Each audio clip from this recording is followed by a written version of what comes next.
그렇게 치셔도 됩니다. 다시 한번 박수 부탁드리겠습니다. 정말 아름다운 찬양, 제목이 그래도 맞죠? 저희 교회에 임형빈 학생이 작곡을 지금 전공하려고 준비 중인 걸로 알고 있는데, 정말 아름다운 곡 하나를 작곡해서 전 세계의 하나님의 자녀들이 용기를 얻고 하나님께 돌아가도록 하는 그런 일을 할 수 있습니다. 여러분이 열심히 해서 정말 하나님께 영광 돌리는 좋은 작곡가가 되기를 부탁을 드리겠습니다. 네, 기도해 주시고요. 우리 김종환 장로님 잠깐 일어나실까요? 일어나 보셔요. 좀 한번 좀 보셔요. 얼굴 좀. 아니 웃으니까 좀 낫네. 네, 앉으세요. 네, 비전삼십 위원장을 하고 있습니다. 건축허가 때문에 우리 모든 성도님들이 정말 끊임없이 기도해 주셨는데, 그럼에도 불구하고 앞장섰기 때문에 얼마나 마음 의심조사하고 수고를 하셨는데, 추진하시는데 어려움 없도록 더 하나님께 기도해 주시고 장로님을 도와주셨으면 좋겠습니다. 뭐 허가하는데 저렇게 됐으니 건축하고 나면 입원하셔야 되나 싶어서 걱정스러워서 정말 애쓰셨고, 기도해 주신 우리 모든 성도님들 진심으로 감사드립니다. 네, 이제 본격적으로 시작입니다. 걱정하지 마시고 하나님께 우리가 우리의 일을 맡기고 하나님이 인도하신 대로 순종하고 따라가는 여러분과 제가 되었으면 좋겠습니다. 네, 오늘 말씀의 제목은 기쁨의 명절입니다. 이 기쁨은 신앙의 기본 중에 하나입니다. 아시는 것처럼 데살로니가전서 5장 16절에 항상 뭐하라? 네, 항상 기뻐하라. 네. 오늘 본문은 누가복음 15장 탕자의 비유입니다. 누가복음 15장을 좀 펴주시고요. 너무나 유명한 이야기인데, 네, 어떤 아버지에게 두 아들이 있었습니다. 두 아들 중에 둘째가 아버지의 유산을 요청을 해서 그 아버지는 그 유산을 둘째에게 나누어 주고, 그 유산을 받은 둘째가 집을 떠나서 허랑방탕해서 빈털터리가 됐습니다. 그 후에 거지가 되어서 집으로 돌아오는데, 아버지가 그 탕자를 버선발로 나가서 맞이하고 잔치를 베풉니다. 오늘 특창하고 내용이 좀 맞죠? 아버지와 탕자와 모든 가솔들은 그 기쁨의 잔치 안에 있는데, 또 한 등장인물인 마다들은 화를 내면서 잔치에 들어가지 않았습니다. 그걸로 비유는 끝이에요. 자, 오늘 이 탕자의 비유를 통해서 여러분과 제가 하나님의 교훈을 받고 부디 바라기는 기뻐하는 신앙인이 되시기를 간절히 바랍니다. 본문에 나오는 아버지는 자유의지를 정말 존중해 주시는 분이십니다. 불안한 줄 알면서도 그 막내의 요구를 들으시고, 그것은 마치 세상을 창조하실 때에 창조한 인간이 하나님을 배반함으로 대은망덕할 수 있음을 알면서도 그 모든 인간의 대은망덕을 책임질 각오를 하시고 행하신 그 하나님의 사랑을 이 누가복음 15장 탕자의 비유에 나타난 아버지에게서 우리가 배울 수 있습니다. 그리고 그 아버지의 사랑은 조건 없는 사랑입니다. 무슨 사랑이라고요? 무조건. 조건이 없는 사랑이라는 것입니다. 이 조건이 없는 정말 공평한, 그래서 본문의 내용을 묵상하면 아버지의 것이 두 아들의 것이었습니다. 전부 다. 이 하나님의 조건 없는 사랑을 여러분들이 아실 때 신앙이 건강합니다.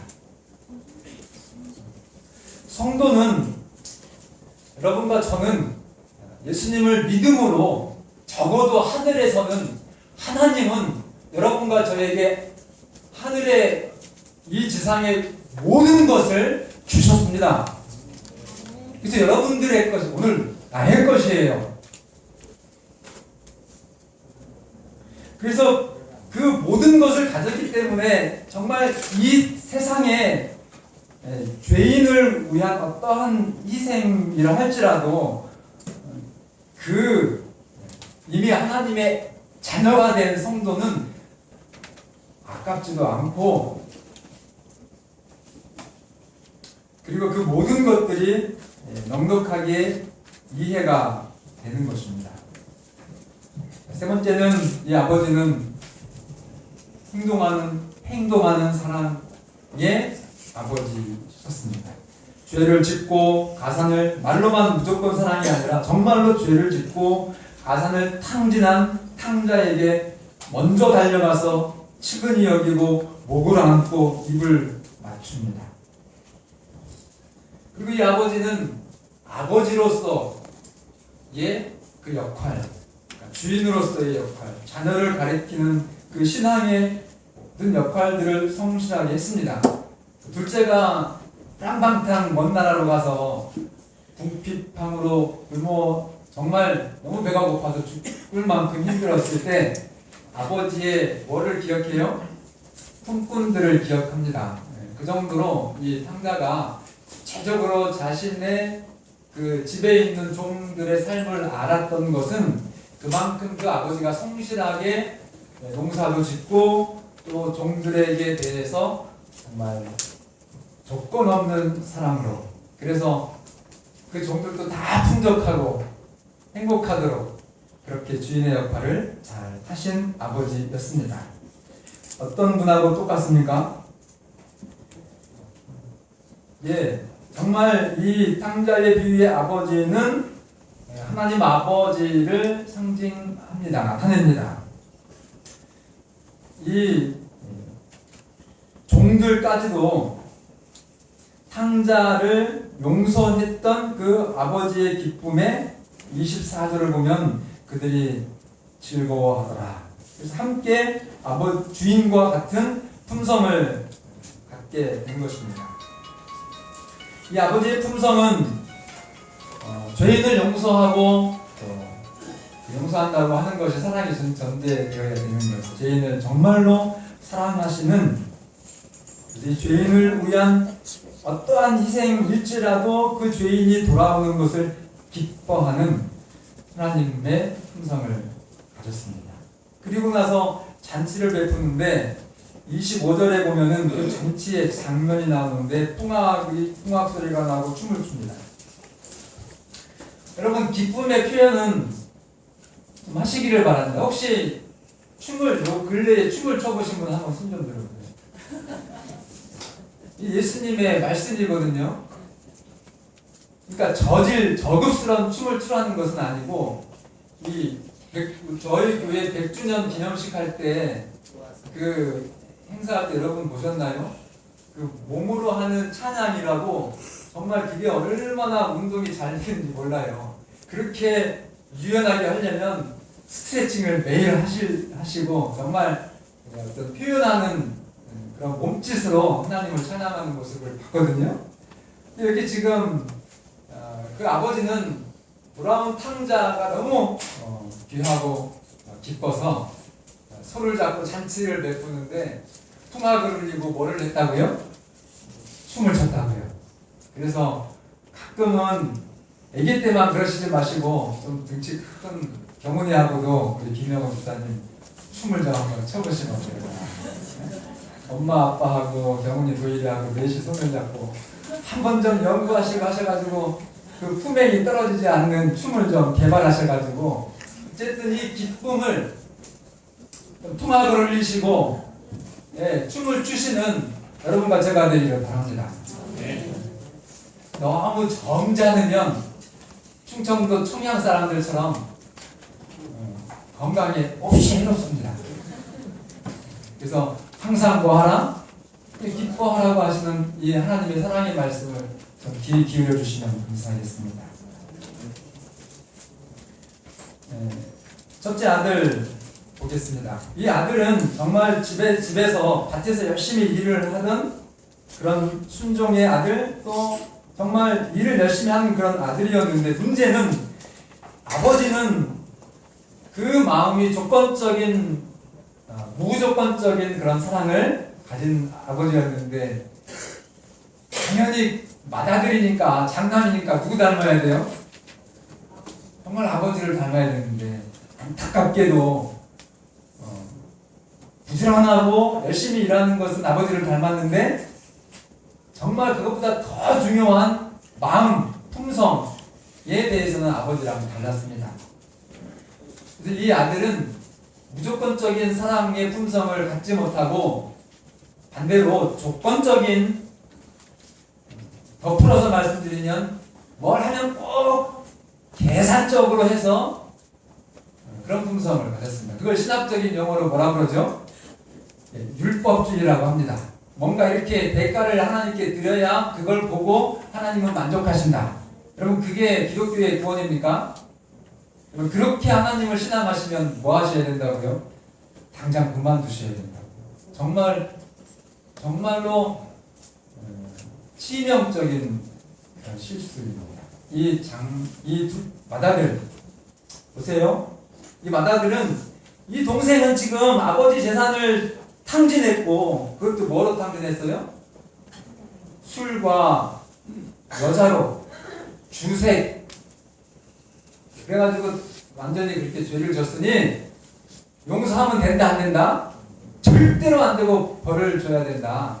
어떻게 해야 이 자식을 집으로 아버지 드릴 수가 있느냐? 뭐 해야 된다? 네? 동네 창피하고, 이건 하나님께 영광도 안 된다, 그냥 쫓아야 된다. 이렇게 둘째 맏아들은 생각을 했습니다. 혹 그런 생각을 여러분이 가지고 계시면 오늘 다시 우리의 신앙을 아버지의 품성으로 변화 시켜주시기를 바랍니다. 이 첫째 아들은 그래서 이 기쁨의 잔치에 참여했습니까? 못했습니까?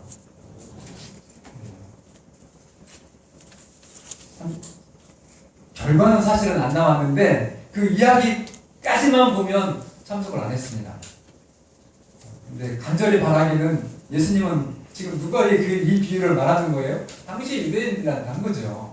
그래서 너희들도 정말 하나님의 자녀가 되어라 라고 초청하시는 말씀인데, 이 맏아들을 상징하는 정말 율법주의적인 성도, 그래서 진정한 성도는 나에게 손해를 끼치고 나의 명예를 더럽힌 그런 동생이라 할지라도, 혹은 뭐 형님이 될 수도 있겠죠. 그리고 친구가 될 수도 있을 거예요. 어쨌든 그에게, 나에게 손해를 끼치고 내 명예를 더럽힌 그런 정말 악한 죄인이라 할지라도 그들의 회복을 기뻐해야 됩니다.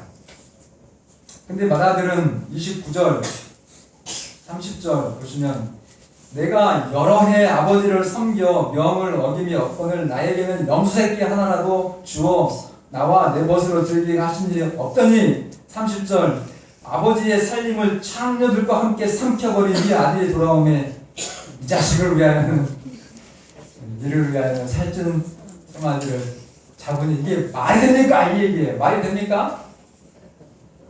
말이 정확하게 되죠. 세상 논리로는 됩니다. 이거. 그러나 우리가 세상에 살다가 세상에서 끝날 사람들이니까 우리는 하늘의 사람들입니다. 하나님의 자녀들이에요. 그래서 이게 논리적으로는 철저하게, 계산적으로는 정말 이게 맞는 것 같지만, 이 율법주의적인 신앙은 하나님과 성도와의 관계가 가족 관계가 아니라 거래입니다. 맞습니까? 그런데 구원에 있어서 여러분 성경을 100번, 1000번 읽어보십시오. 하나님은 여러분과 저의 뭡니까? 사장님입니까? 아버지입니까? 근데 사장님으로 믿는 분들이 많이 있을 수 있어요. 우리 선곡교회는 없겠지만. 예, 우리는 가족 관계로 하나님을 섬기는 거고, 하나님은 그래서 모든 것을 여러분과 저에게 주시는 것입니다.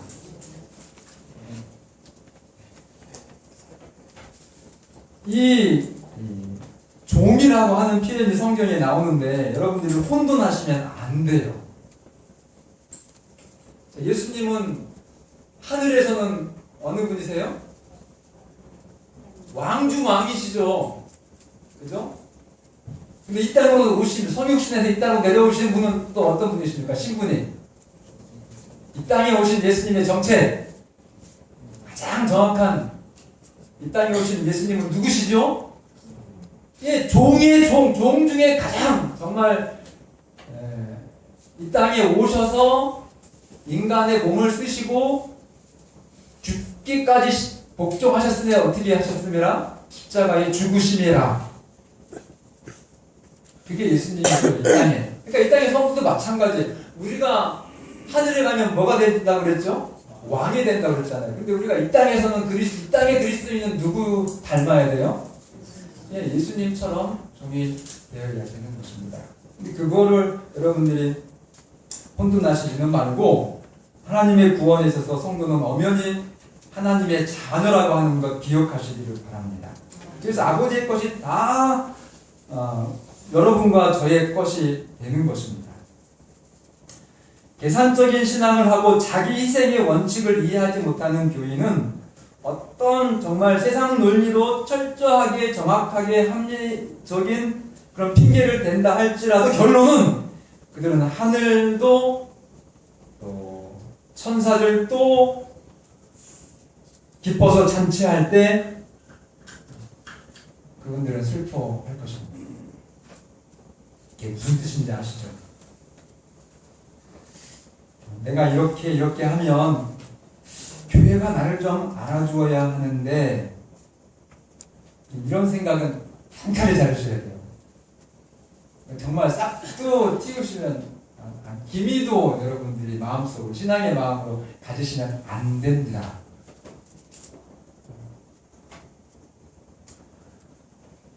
심지어 좀 제가 너무 슬픈 일들은, 이것도 정말 우리 교회는 아니에요. 저 다른 데서 제가 들은 얘기인데, 자기 인정을 받을 수 있는 봉사만 골라서 합니다. 직원 선장할 때 보면. 근데 이렇게 절대로 못한다고 펄쩍펄쩍 때려요. 그럼 됩니까? 조건적으로 원 수용하고, 교회가 정말 기도하고, 정말 기도해서 이렇게 봉사해 주십시오 라고 부탁드리면 그게 사람이 시키는 겁니까? 내가 좋은 것만 골라서 순종하면 내가 주인입니까? 하나님이 주인입니까? 네, 말로는 쥐어줘야 하지만 절대로 내가 하나님 제 주인 아닙니다. 제가 하고 싶은 것만 합니다. 이런 마가들의 신앙이 오늘 여러분과 저의 신앙에서는 절대로 정말 싹도 틔우지 않는 그런 여러분과 제가 되기를 간절히 바랍니다. 그러므로 근본 명절을 여러분들이 이제 오늘 시작이신데 어제부터 가신 분도 계시고 많은 친지 식구들을 만날 것입니다. 정말로 여러분들에게 아주 정확하게 잘못하고 여러분들을 힘들게 했던 그런 부족한 부모, 형제, 자매, 시누이, 시부모, 올케 누구든지 정말 그들을 하나님의 자녀로서 우리가 하나님의 자녀로서 그분들을 아버지처럼 대해주시기를 간절히 바랍니다. 그래서 오히려 그분들을 돌이키고 회복시키는데 어떤 나의 헌신과 희생이 필요하다 그러면은 정말 기뻐하면서 그 어떤 것도 조건을 내세우지 말고 어떻게 해요? 무조건 그분들을 정말 사랑하셔서 그분들을 변화시키시고 정말로 하나님께 기쁨을 드리는, 그분들이 마지막에 정말 기뻐하실 분들이세요. 31절, 32절은 같이 읽겠습니다. 31절, 32절. 우리가 정말 마지막에 웃을 사람이 되어야 되겠죠? 31절 아버지가 시작. 아버지가 이르되 예 너는 항상 나와 함께 있으니 내 것이 다 내 것이로되 이 너의 동생은 죽었다가 살아났으며 내가 잃었다가 얻었기로 우리가 즐거워하고 기뻐하는 것이 마땅하다. 정말 이렇게 해주시기를 간절히 부탁드리겠습니다.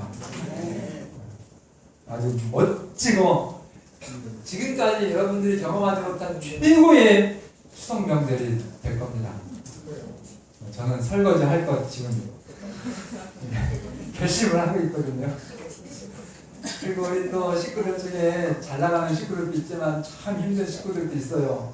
그 식구들한테 내가 어떻게 또 해줄까? 그거 생각하니까 막 흥분되고 재미있고 좋거든요. 네, 그렇게 하셔가지고 한번 하나님의 자녀로서 우리는 할 수가 없지만 성령께서 함께 하셔서 정말 이 명절이 세상적인 기쁨뿐만이 아니라 영원한 하나님의 즐거움이 함께하는 그런 명절이 될 수 있도록 여러분과 제가 정말 예수님이 말씀하신 것처럼 기뻐하고 즐거워하는 것이 마땅하다라는 말씀에 순종하는 여러분과 제가 되기를 바랍니다. 둘째는 아시는 것처럼 유산을 요청받고 요청을 하고 유산을 분배받은 다음에 며칠이 안 돼가지고 13절을 보시면 며칠도 안 돼가지고 재물을 다 모아가지고 먼 나라로 가서 화랑방탕해가지고 그 재산을 다 낭비했습니다. 죽일 놈 맞습니까? 근데 여러분은 조금 나은 것 같습니까? 이런 자식보다는 한번 그런 것 같다라는 손 좀 들어보셔. 다 들을 것 똑같아요? 야, 수준이 저보다 아니고. 저는 이 자식보다는 좀 나은 것 같다 생각했는데 저보다 더 영적이시네. 자, 아버지의 집을 위해 아들은 부담으로 생각합니다. 아버지는 누구라고 그랬죠? 하나님이라고 말씀드렸습니다. 여러분, 아버지와 함께 사는 집은 그러면 뭡니까? 신앙생활, 하나님을 믿고 하나님을 섬기는 신앙입니다. 여러분, 신앙이 정말 기쁩니까? 혹시라도 이 신앙이 부담이시면 정말 깊이 진실되게 여러분들의 신앙을 잘 살피시고 점검하셔서 하나님의 은혜를 받는 귀한 시간 되시기를 바랍니다. 부담으로 생각했어요. 이 맏아들은 겉으로는 좋다 했겠죠. 그런데 속으로는 그렇지 않았기 때문에 둘째 아들은 그래서 아버지 하나님을 떠납니다. 하나님 떠나면 결과가 뭐죠? 아무리 좋은 것을 누리고 갖고 있다 할지라도 분명하게 성경은 얘기합니다. 죽었다라고. 하나님 떠나면 뭐합니까? 정말 생명이 없어요. 그러니까 여러분 7, 80, 요즘에 100세 산다고 하는데 짧은 시간 동안 정신 똑바로 차리시고 하나님의 자녀로 이 땅에서 하나님과 신앙을 견지하시기를 간절히 바랍니다. 떠나면 뭐 한다고요? 근데 혹 떠날 자식 있을지도 몰라요. 그럴지라도 여러분 뭐 해야 돼요? 무조건적으로 여러분들을 기다려주시고 받아주시는 하나님께 돌아오셔야 됩니다. 근데 그런 모험은 삼가해 주시기를 바랍니다. 왜요? 우리의 미래에 대해서 우리는 보장된 시간과 생명이 없기 때문에 그렇습니다. 이 14절에 보면은 다 탕진한 후에 그 나라에 크게 뭐까지 들었어요? 흉년이 들어가지고 경기까지 안 좋죠. 그래서 그가 비로소 궁핍한지라 그랬습니다. 여러분, 하나님을 떠나고 궁핍하게 된 것을 이제야 깨달아서 죽게 된 것을 깨닫게 된 이 아들한테는 유일하게 뭐밖에 없어요? 그가 아버지께 돌아가는 길밖에 없었습니다. 여기서 우리는 우리가 이 땅에 겪는 없이 가난한 궁핍함의 역설을 좀 보게 됩니다. 이 궁핍은 사실은 가난한 것은 싫은 것이고 절망적인 것이죠. 이 아주 철저하게 가난한 것이 이제 궁핍이거든요. 죽을 만큼 가난한 거. 그래서 그러나 이 궁핍이 하나님 안에서는 뭔가 역할이 된다는 것입니다. 가난도 뭐라고요? 하나님 안에 있으면 가난도 아주 정말 힘든 그 궁핍도 하나님 안에서는 축복이라는 것입니다. 하나님 밖에서는 가난은 정말 저주, 그리고 비극이지요. 그러나 하나님 안에서는 이 가난도 축복이 될 수 있는데 그 증거가 뭡니까? 이 아들이 탕자가 이 궁핍함이 없었으면 이 탕자는 한 번 보낸 자신의 소중한 인생을 이제 정말 사망으로 그렇게 살고 끝났을 것입니다. 그런데 그 죽었던, 하나님을 떠났던 그 인생이 다시 건강하고 행복한 인생으로 되살아난 기적의 도구가 뭐였어요? 네, 그 정말 죽을 만큼 배고팠던 궁핍 가난이었습니다. 그래서 가난도 하나님 안에서는 확실한 뭐가 될 수 있다? 축복이 될 수 있다. 그래서 하나님 안에서는 여러분과 제가 정말 걱정할 게 없어요. 다시 질문 드립니다. 이 탕자는 배은망덕하고 나쁜 자식입니까? 그런 것 같아요? 돌아온 것 말고 그냥 정말 아버지를 떠난 그 탕자, 먼 나라에 가서 술과 정말 여자로 창녀들하고 아버지 돈을 다 써버린 그 자식. 네. 그런데 이 배은망덕한 둘째 아들에 대한 성경의 기록도 좀 자세하게 보면 희미하지만 뭔가가 보입니다. 보여드릴게요. 16절, 17절. 제가 읽겠습니다. 그가는 이제 그 돈 다 써버리고 먹을 것을 위해서 돼지를 치는 쥐엄 열매로 배를 채우려고 돼지 치는 일을 하는 장면입니다. 그가 돼지 먹는 쥐엄 열매로 배를 채우고자 하되 주는 자가 없는지라. 17절은 같이 읽겠습니다. 시작. 이에 스스로 돌이켜 이르되 내 아버지에게는 양식이 풍족한 품꾼이 얼마나 많은가. 나는 여기서 죽여 죽는구나. 여러분 목구멍이 뭐라고요? 이게 뭔 말입니까? 굶으면 배고프면 죄를 지어서라도 포도청 가더라도 죄를 짓는다라는 거거든요. 뭐 하면요? 배고프면, 굶으면. 자, 우리 속담에 3일을 굶으면 군자도 뭐를 넘어간다? 여러분 정말 그 높은 학식, 정말 모든 사람들에게 존경받을 만큼 그렇게 도덕적인 그런 군자도 며칠 굶으면요? 도둑이 된다, 그렇게 말씀을 하셨는데, 자, 그런데 여기 탕자는 죽도록 배고팠습니까? 그런데 남의 것에 손을 댔습니까? 안 댔습니까? 여기 왜 아버지한테 돌아가려고 했어요? 근데 저는 이걸 읽으면서 저 같으면 슬쩍슬쩍 뭐 돼지 치는 쥐엄 열매도 못 먹었다고 했으니까 그거는 좀 어떻게 돼지 치는데 돼지 사료로 좀 이렇게 주고 내가 한 주먹 집어 먹어도 주인이 알아요 몰라요? 모르죠. 그리고 충분히 배는 좀 채울 수 있을 것 같더라고요. 네? 그 종살이 하면서. 근데 이 탕자는 정말 얼마나 철저하게 이 정의, 공의에 대해서 그가 그렇게 못된 짓을 하고 타락을 했음에도 불구하고 살아있었어요. 그것이 어떻게 가능했을까요?